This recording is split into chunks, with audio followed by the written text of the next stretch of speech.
Hey there folks, today I want to show you how I got this really neat texture on my gel plate using acrylic paints and copy paper.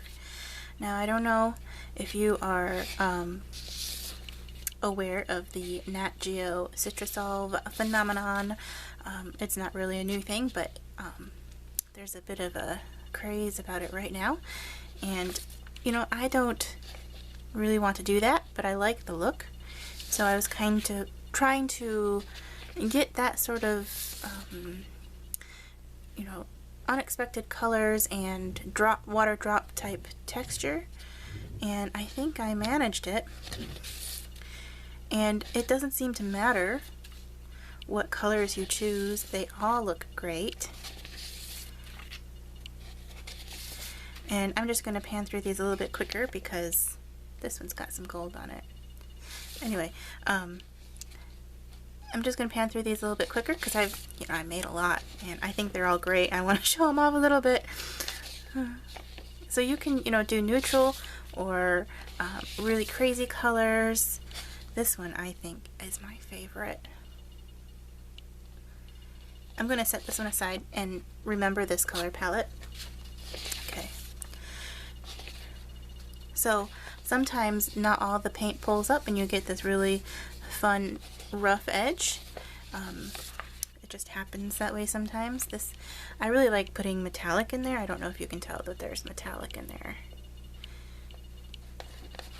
It looks like you're getting a lot of glare from my lights, but there's metallic in there, I promise. Ooh, this one you can really see the metallic. See? Fun. Fun, fun, fun. Oh, this one's really good. Okay, so I like them all. Yeah. This one is the same. I think I did these at nearly the same time, so there's the same colors. So obviously you can't get the same one twice. It's mono printing. It's called that for a reason. So don't stress too much about the color placement. Just like, if you like the colors, you'll like the result. That's what I'm trying to say. So, what you need: gel plate, acrylic paint, brayer, and a fan or a hair dryer that has a cool setting. Now I know what you're saying to me, Elizabeth. You can't. You're not supposed to. It's wrong to use a hair dryer on your gel plate. And yes, if your hair dryer is hot. Mine is not hot, and I hold it like a foot away from my plate so that by the time the air gets to the plate, it's not warm at all. I mean, it's not cold, but it's not hot, So this is a 12-inch ruler. The camera is farther away than my plate, and I'm going to hold it up about where the camera is. So I don't really want to get less than 12 inches. 10 inches maybe. So keep your cool hair dryer away from your plate. You don't want to heat it up. What the idea is, you don't want it to be higher than what your room temperature is, really, or what your potential room temperature is, because sometimes in the summertime it can get pretty hot, so you don't want it hotter than that. You don't want to melt it, right? Don't melt your plate. So no heat, but air, yes. Okay. You're also going to need some prints that maybe need a little bit of something extra. A little something extra. I got a nice big pile here of these are off brayer sheets and single layer prints that, I like, but maybe they just needed something more, I went through a green phrase, okay? I had a green situation. So, there's lots of things. Here is actually one layer of what we're going to do today. I just put it on. Did I put it on an off brayer? It looks like I had an off brayer sheet and I just put it right on top of that in the same color. So that's what we're looking for here. If you don't have anything like this, don't worry. Just use white paper because you can layer that up and it will look cool. So you can make some right now, or use white paper, it's okay. So like, I'm not going to worry about how this is mostly white and only a little bit of color. I'm still going to use it for this situation. So here are my like single prints that I think need a little bit something extra, and I'm going to use these in the process of making this. So this is all just copy paper. We don't need anything fancy. Oh, I want to show you how the off-brayer sheets can look really cool. These are the pieces of paper or prints that I made while making these ones, right? So you get a lot for your money here. And you can add as many layers to these as you want. I just want to show you how they all look cool. It really does. So, I mean, this one, it has a slightly different look, but this one has like as many layers as this one, and I mean, this was not a print that I specifically pulled, right? So there is that. Let's get started. So this is a brand new plate. I have a white piece of paper here so you can see the colors a little bit better. This is a brand out of the package plate. I mean, it's not new, but I mean, it's the first time I'm using it today. So it's a little bit sticky, but not like super. So like, if you're new to jelly printing, then you may not know that your plate can dry out and it can affect the way that your prints pull. I mean, it's all good. There's no wrong way that a print can turn out as long as you like it, right? So, but if it feels a little sticky, a little tacky, then you know it's good. You're gonna get good results. So I just wanted to like demonstrate that this actually works with a kind of a dryer type plate. You may get that rough edge, like it may not pull all the paint up, but it will still work. Okay, so let's get started here. I decided I wanted to do this one. So I really like this orange and the, like, it looks like rust, right? So with some oxidization. So if I remember what colors I used, that'd be good. I think I used, oh gosh, I don't remember now. That one was a long time ago. But I know it's not something that I actually have on hand and in like a tube. So we're gonna go that color. We're gonna go a little bit of green, and that's probably plenty of paint, but I want a little bit of white. So the idea of this is that you do many thin layers. I'm just going to pre-mix this a little bit. It's a little bit greener than what I have here, but I think it's going to work out okay. Like I said, it doesn't seem to matter what colors you have, it will turn out really well. So I personally like it when my paint doesn't mix 100%. So I'm going to just take this piece of paper here and do some off-brayering. I really like my off-brayer sheets. Sometimes I like those better than the prints that I do. One more thing you're going to need that I forgot to mention, it's super important, is water in a spray bottle. Bigger droplets, the more kind of streaky you make it, the smaller the droplets, the more pockmarked it looks. So sometimes I just spritz the whole thing a couple times while the paint is wet. Okay, and sometimes, depending on your paint, depending on your plate, you will get the paint sort of pulling away a little bit. Let me zoom in a little bit. Right there, it's doing it a little teeny tiny bit right here. And the longer you let it sit, the more that's going to happen. So it's all fine. Don't worry, you're not doing it wrong. That's the way it happens. That's the way it's supposed to happen. So I'm going to take my hairdryer now on the cool setting and make sure that it's a distance away from the plate so it doesn't heat it up at all. And I'm going to dry this. Now the idea is that the places where the water is will not dry, but the places where there is no water, where there's paint, will dry first. So you want to stop before it's all dry, okay? And I'm going to, well, you know what? I'm going to zoom back in a little bit so you can really see what the paint looks like when it's dry, when I'm going to quit, okay? But I'm going to turn the sound off because the dryer is going to be loud.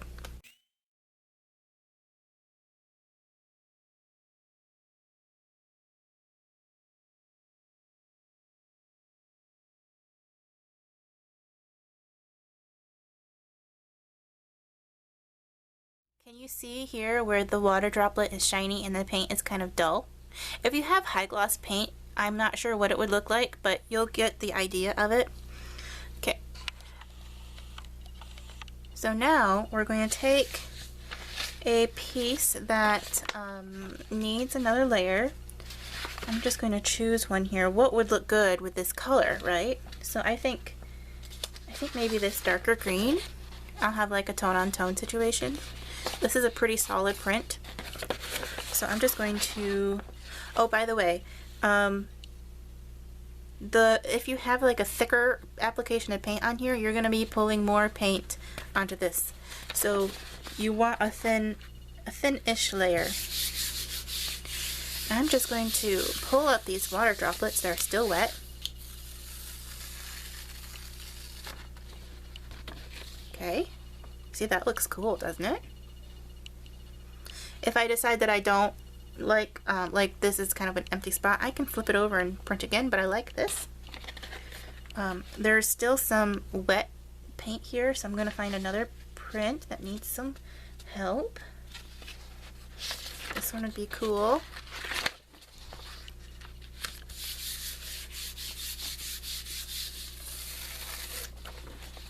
Okay, so this one I'm going to flip over and do again.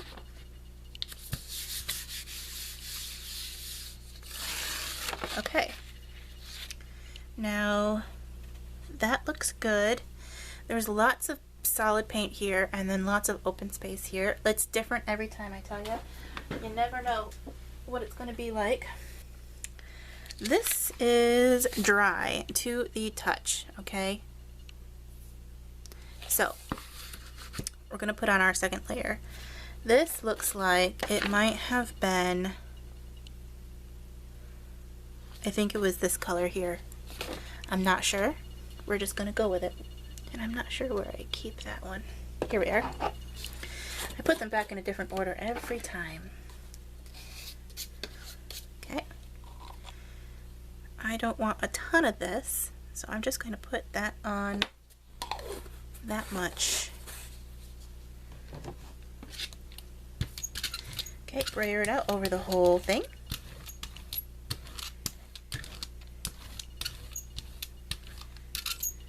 Cool. I don't have a brayer that does not squeak, so I'm sorry about that.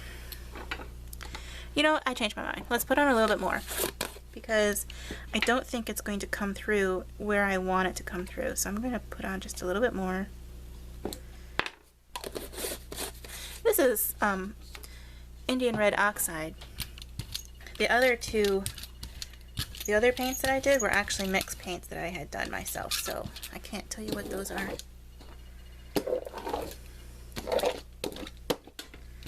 Okay, repeat.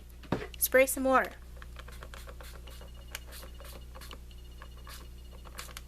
Now the thing about this is obviously we're putting water over top where there's that green layer underneath. So the next time you pull up the water droplets, you may be pulling some of the green. Okay, so I'm going to dry this.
Okay, so now I'm going to find a print that wants some of this rusty color. Maybe not one of my green ones. Oh, this might be cool. This one. So I'll remember it's going to probably going to pick up some of that green. And there is a spot right here that has a little bit more heavier application of paint. That might pull up. We'll see.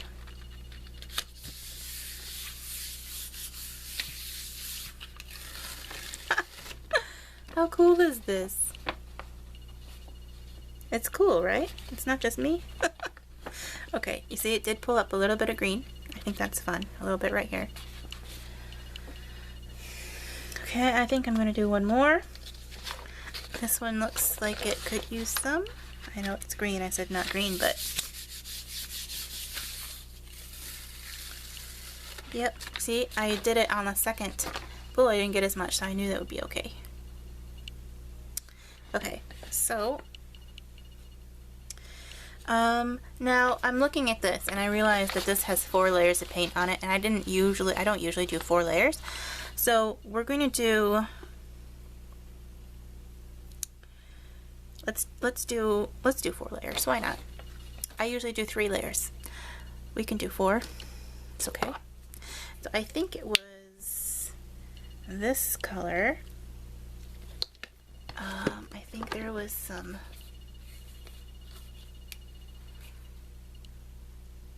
you know, I have no idea what colors I used.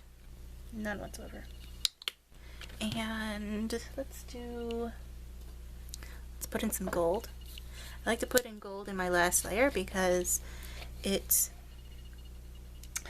really shines through in unexpected ways. And I'm going to put it not in my big old pile of paint here because it will mix in too much for my taste. But I'm gonna like spread it out a little bit, and it will stay pretty much right there. It'll mix in a little bit with my orange color here, but pretty much stay right where I put it. So this print is going to be weird. It's not going to look like the other one at all, which is okay. Okay. Yeah. I'm very selective with my off-brayer papers. If I don't like the color, I will get a different off-brayer paper. Okay, let's do this one more time, and then we'll put on the pull layer. Well, you know what we can do? This is a trick. If you have a piece of plastic on the other side, you can just sort of like see what it might look like. I like that a lot, but I think that I'm going to do one more layer of, there we go. Okay, that was a water application, and we'll dry it.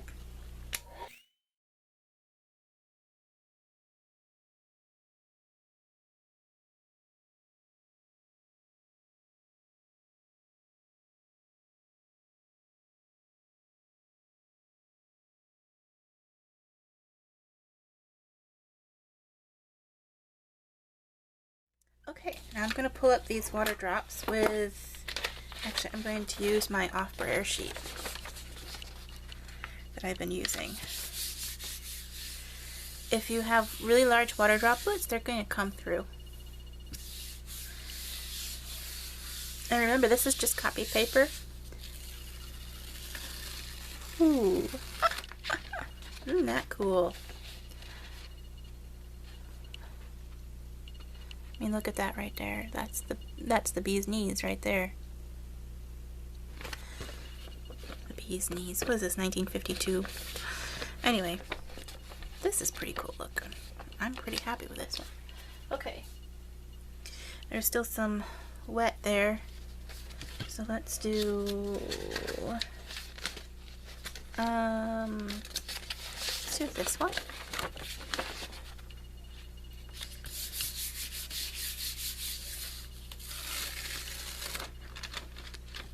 I didn't pull up very much, so I'm going to flip it and do it again.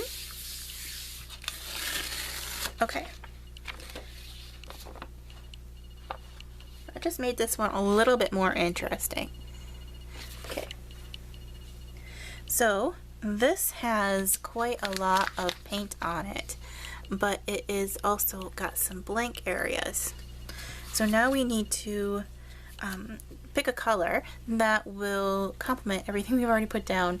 And in this one I used this off-white color, and I think I put my gold in the off-white color and not in the orange layer, but since I already put gold on, I'm not going to do any more. So my off-white is, that's white, that's white. I have so much white paint because I use it all the time. Where, oh, here it is. Not where it belongs. Okay. This is actually a matte paint.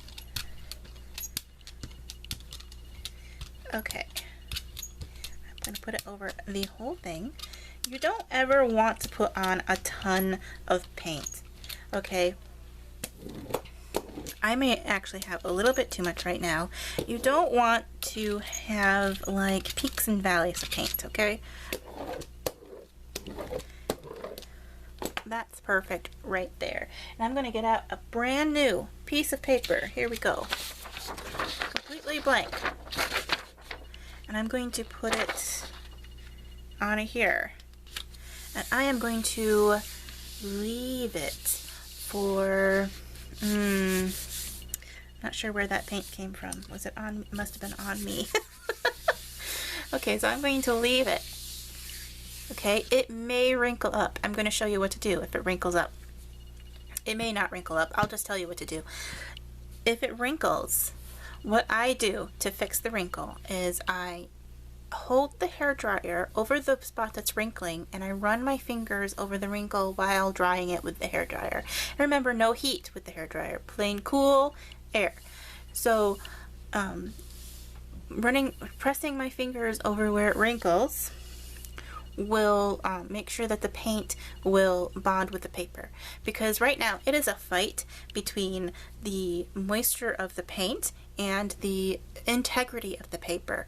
That's why copy paper rips when you use it on the Gelplate, because it's just not very strong, and paper is weak when it gets wet.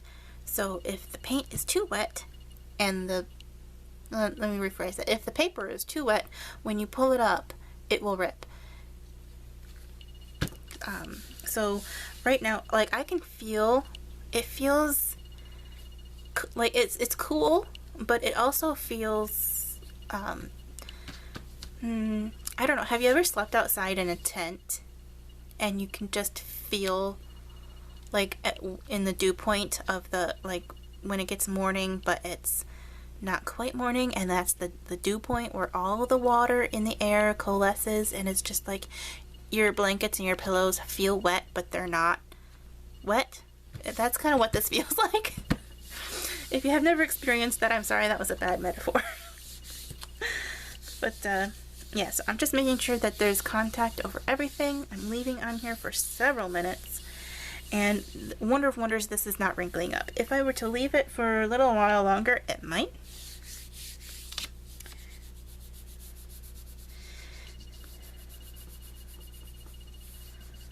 So I'm going to leave this on here until this no longer feels like it's no longer cool. If it's room temperature, it's dry. If it feels cooler than your room temperature, then it's still too wet to pull up. Now, that's not saying that the paint is going to be dry. I'm saying the paper. We want to think about the paper, because the structural integrity of the paper will come back if it's dry enough. So like this side of the paper is dry and the other side of the paper is wet, and it will want to go like this. So we don't want that. We want them to fuse back together, and they'll do that when it's dry enough. Okay, so I'm going to use the hairdryer just to speed up the process.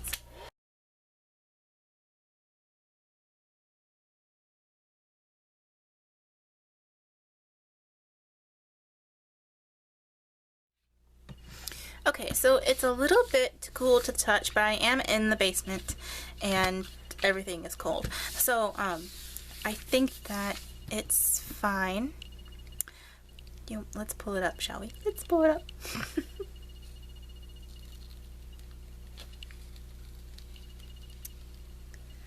Oh, this is fantastic. Oh, wow. I can see the gold. I hope that you will be able to see the gold. Yes. And look, I didn't get too much of that rust color. I got pretty much the same amount as this. That's interesting. I really don't remember what I did to get that specific one. But can you see the gold at all?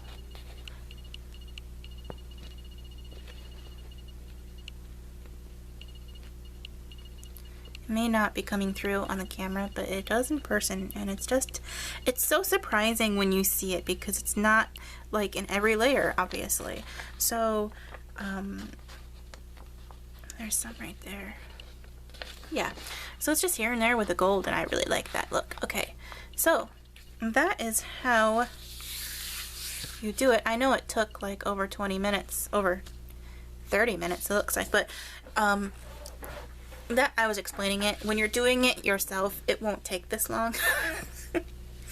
Especially if you use a something to aid in the drying. I've never actually just left it and then come back. So if you are uncomfortable using a drying aid on your gel plate, then and you want to see what that's like, then please let me know how that worked out for you. In fact, let me know how this whole process works out for you, because just because it works for me and it is repeatable, I mean, I showed you a whole stack. Like, I had to make sure it wasn't a fluke, right? So this one's got the green flash paints. The I'll show you what it is. This color shift green flash folk art, and it goes from green to gold. So that's why this one looks crazy vibrant. It's because it's got that green flash in it. But anyway, yeah, this one's got some copper. So I had to make sure it was repeatable, right? So if it's not working for you, let me know, and we can probably like workshop it a bit. I really am interested, and you know, I really want to I want to share this because I think it's really cool.